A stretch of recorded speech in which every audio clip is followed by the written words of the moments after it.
Alright, so without any question whatsoever, this is my most requested video of all time, is how to use Adobe Lightroom, how do you edit your photos, how to make good photos in Adobe Photoshop Lightroom. So now, today, right now, I'm gonna show you how to, in this video, which is how to use Adobe Photoshop Lightroom CC Classic. Roll the intro.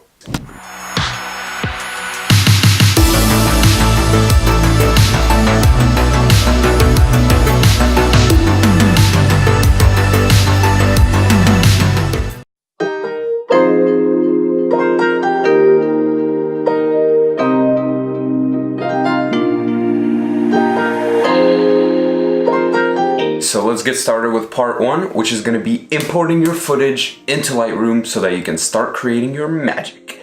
So all we're going to do is go into our apps here, open up a Lightroom CC Classic CC. I do prefer Classic over the new one. I'm not sure why, I just do. So once you're there, go ahead and hit this import button on the bottom left here. This will bring you to this menu. I have the photo that I want to edit already selected on my desktop, already placed on my desktop. So I'm gonna go to my desktop, click uncheck all, and check the one photo that I'm gonna edit, which is this one right here.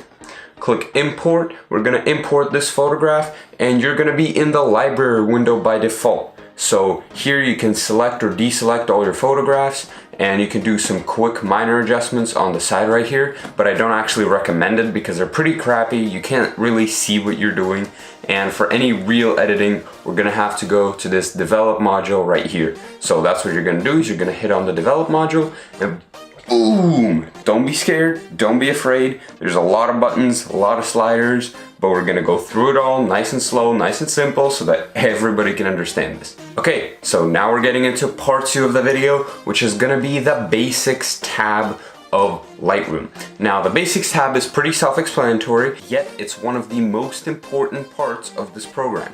So in the basics tab, you'll see right here, starts up at the top saying treatment, color / black and white. So you have to pick whether you want your photo to be color or black and white. I rarely ever do black and white photos, so I'm always leave this at color.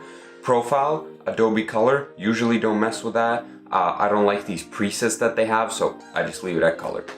Because you know, those presets, they can ruin some photographs, they can kill some creativity, so I'd say just go from the blank space. First thing you'll see is a white balance and this dropper tool right here. So what this is if you click it, you should find the whitest, most neutral spot of color on your image, and then if you click it, theoretically it should set the correct white balance.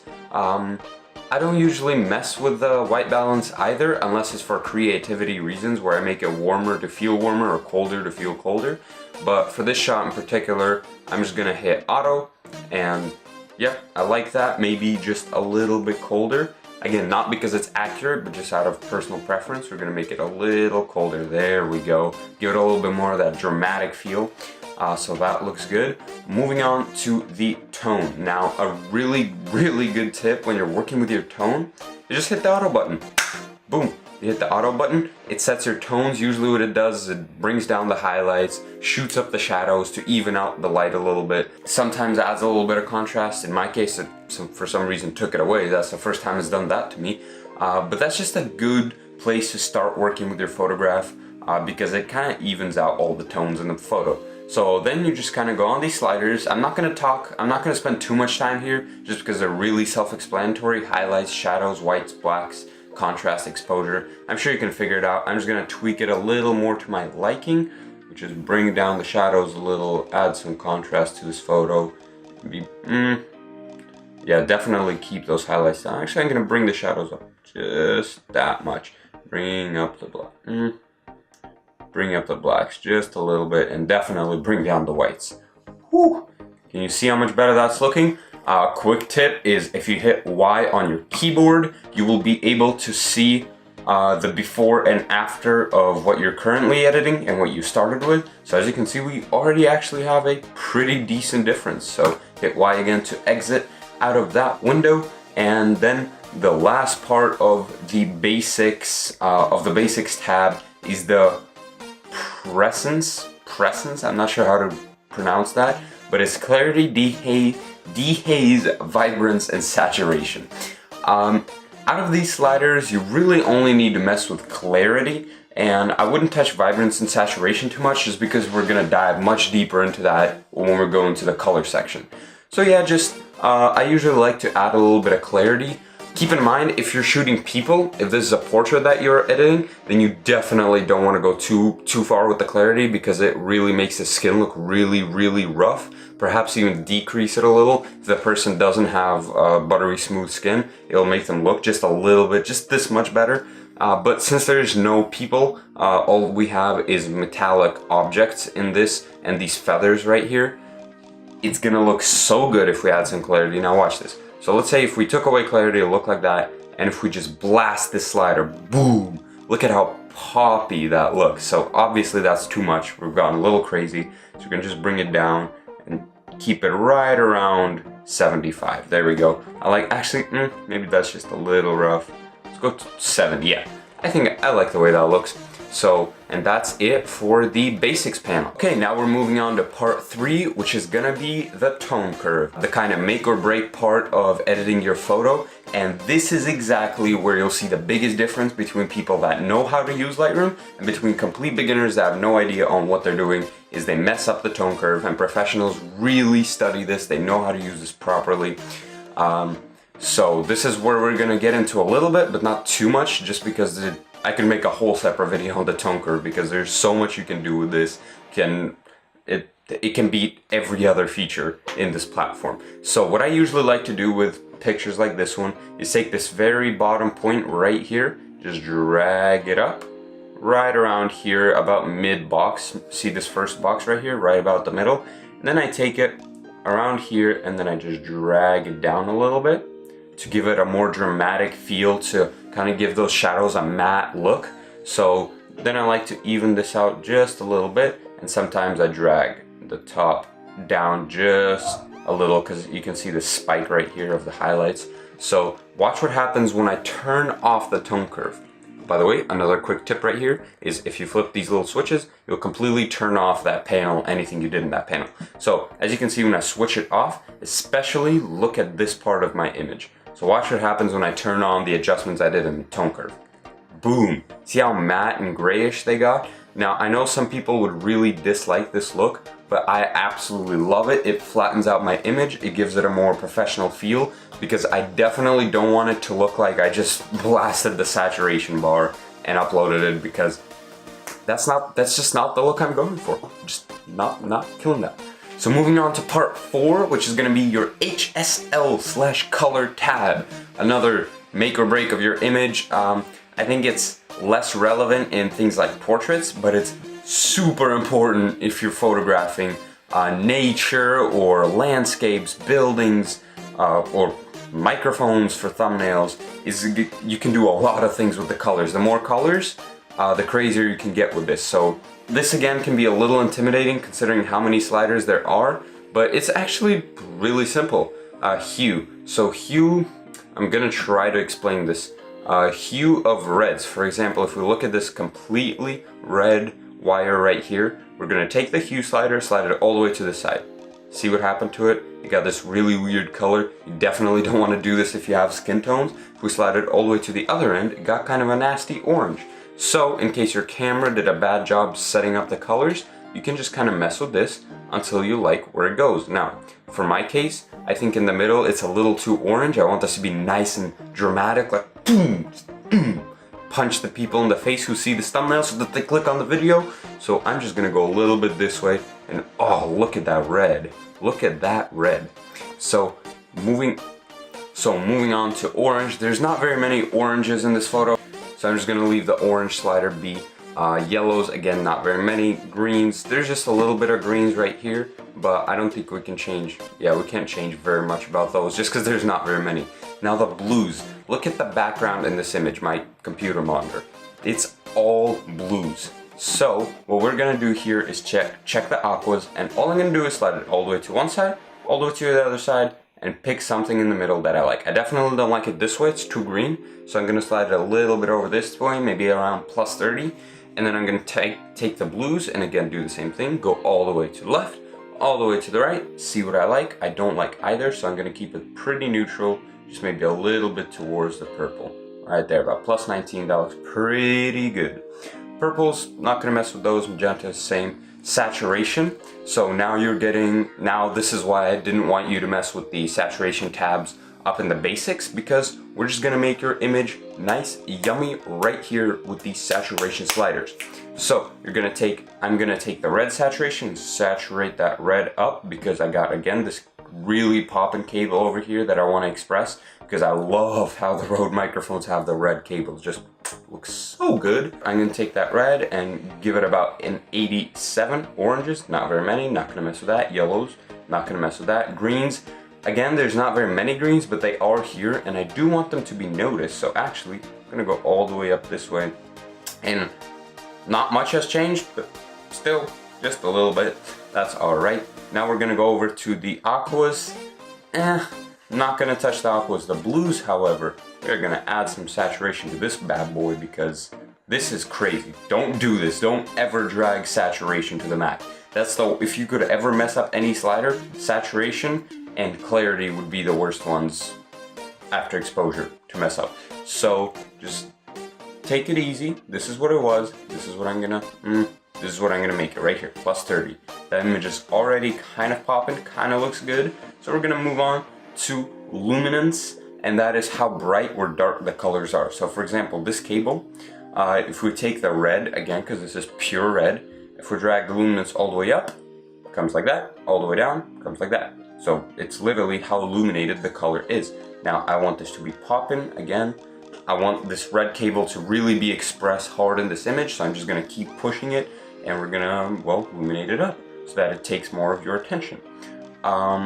For the other colors, the blues could go down a little bit. Yep, there we go, just maybe minus 15. That looks pretty good to make that monitor a little darker, the display in the back. And I like the colors in this photo right now, so I think I'm just gonna leave it at that for the color hues tab. And moving on. So part 5 is one of those optional things that's really not necessary most of the time, but can do a lot sometimes. So this, in this particular case, I do want to fix up a little bit. So I'm gonna, here's the lens corrections tab, is the first tab you'll see here. And it says remove chromatic aberration, check, and enable profile corrections, check. Now what this is gonna do is automatically detect the camera you were using, the lens that you were using, in my case it was a 50mm f1.8 nifty 50, and the profile, which is the Canon 50mm f1.8 nifty 50. So since this isn't like a super pricey lens, it accounted for all of the vignetting that it had, but in this particular case, I don't like that. So I'm going to disable it because I like the vignetting that the lens does, and it doesn't bother me that there's just a little bit of distortion. So the chromatic aberration, on the other hand, now that's a biggie. Look over here, if I disable this, I don't know if it'll be as visible in this particular photo, but let's just take a look here. If we remove chromatic aberration, yeah, never mind, nothing happened. So in this photo, it's not that relevant, but basically sometimes when you take a photo, it's super, super relevant on this guy, which is the Canon 85mm f1.8. On this lens, the chromatic aberration is so bad. When you hit that slider, boom, eliminates all of it. For those of you who don't know, let's say you take a picture of a building, and then you zoom in on the edges, and the edges are purple for whatever reason, that's chromatic aberration. So I usually do want to remove that. It's kind of irrelevant here, but I'll leave the slider on just because. And now the last tab that we're going to talk about on the right side here is the transform tab. This tab is so cool when you're working with buildings, architecture, and just my best tip is never, ever, ever use this tab to mess with people. If there's people in the photograph, then any vertical or horizontal will completely mess up your whole photograph. So don't mess with that. But in this case, we've got no people, so we can try it. Vertical is basically rotating your image in these two directions, and I think I like where it is, but I'm just gonna make it go a little bit more to the top, minus like 7. Yeah, there we go. I kind of like the way that looks. And horizontal, don't think I'm gonna mess too much with horizontal. I'll just leave it at 0. Another quick tip is if you double tap any of these, then it'll set them back to 0. So if you messed up and you're just trying to slide it and you're looking for that 0 and it takes you forever, don't do that, just double tap the name, zeroed out, baby. So yeah, we'll leave that a little bit plus there. There we go, that looks the other way. Yeah, there we go. That's a little much, a little crazy. There we go, 16, that looks pretty good. That's all I'm gonna do in the transform tab. So now let's close all of these tabs and talk about this right here, which is the cropping section. I'm not gonna make a proper explanation of everything here because there's not much to it, but basically you have your aspect ratios right here, and I am using this as a thumbnail, so I do need this to be 16:9, and we are gonna lock the ratio so that when I crop it, it doesn't change it. If you unlock it, as you can see, ratio starts going crazy, so we wanna lock it at 16:9. Since this is a YouTube thumbnail. And as you can see, I have these white edges because of my transformation. So we're gonna need to crop until those white edges aren't there. And I also wanna crop so that I can't see the yellow wall behind my laptop screen. I think that looks kind of gross. So I'm just gonna go a little bit this way and just, even though it crops up out a little bit of that cable, that's all right. We're just gonna keep the microphone on this nice rule of thirds line and crop out this edge. Maybe even go up a little bit. No, actually, I like it this way. There we go. That looks pretty good. Keep the mic centered and boom. This is gonna be our thumbnail. And this is gonna be my thumbnail for my Rode video micro review video. Now, part 6, presets. I'm not gonna talk too much about this just because not very many people have presets. I like getting other creators' presets just because I like looking at how they use the tone curve, what kind of interesting styles they have, what can I adapt into my own photography that I really like. I have Sawyer Hartman's presets, I have Peter McKinnon's presets, but basically what presets are, just gonna explain it briefly, is you import them, and then let's say that your photo, let's reset this completely. Boom, my photo is exactly the way that I had imported it, nothing's changed. Let's say I hit a heat stroke preset. Boom. Look at that difference. Look at it, the tone curve, HSL Color tab's been modified. Everything, the basics were modified. Everything was modified for me for this image. And if you get a bunch of these presets, you can pretty much apply them no matter your photograph, no matter your conditions. And boom, look at that, red crush. Destroyed this thumbnail. So yeah, presets are pretty cool, but you don't want to rely on them because if you do, you won't learn anything. I just got them to study the settings that they were using so that I can learn how to make my settings better, my presets better, and that's just how I like to learn this tool of Lightroom. Yeah, I think that's most of what you need to know about Lightroom. After that, you just double tap in the middle, right click if you're on Windows, hit export, hit that export button, and then you can just select all your export settings there. I'm sure you'll figure that out on your own. But that has been it for my Lightroom tutorial number 1. This is going to be the only one for a while just because I don't think I have that much more to say about this program. It's an incredible program. I use this for all of my thumbnails, all my Instagram shots, all the shots I do for other people. It's just so good for tuning up raw images. Just love it so much. I actually use it a lot more than Adobe Photoshop just because I usually don't need to remove anybody from the photographs or mask out or trash can, but I do need to adjust the colors with presets, and the best way to do that is with Adobe Lightroom CC. Thank you for watching. I hope you enjoyed this video, and I will most definitely see you tomorrow with a new one. Bye bye. We just need some room to breathe. We got mouths.